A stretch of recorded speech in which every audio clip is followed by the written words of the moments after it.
Okay, so what we have so far done here is the SYA Warrior Snorkel Kit installed for the most part. All the hoses are ran up underneath.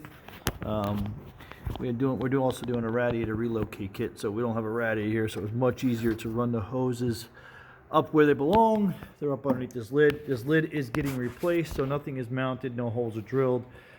Just mocking up the wild boar radiator kit for when the new lid shows up, and we can just go ahead and bolt it right in and drill the holes and make it good there.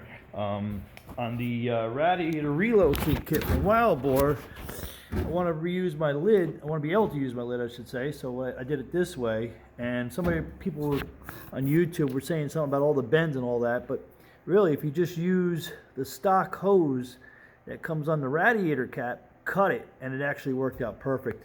And also, I just raised up the radiator a little bit by drilling new holes in the mounting plate here to mount up the radiator and raise it up a little bit, give me some room, make a lot of room for the fan, and if I want to put lights down there, I can. On that note, I'll show you something else I came up with here.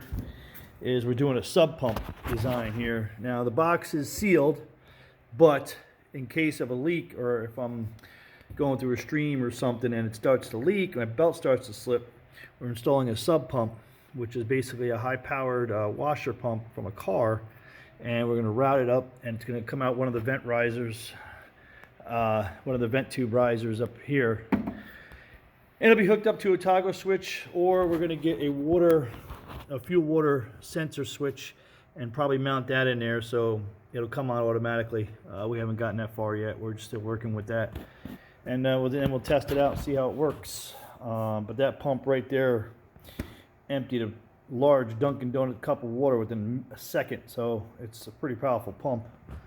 And I'll keep you informed. We're almost there. Just waiting on the lid for Tuesday to show up, and then she should be all done. Oh, also we did the what do you call it? The Quad Logic billet aluminum front diff rebuild also on this. Why we had it up on the lift and all apart. All right, stay tuned.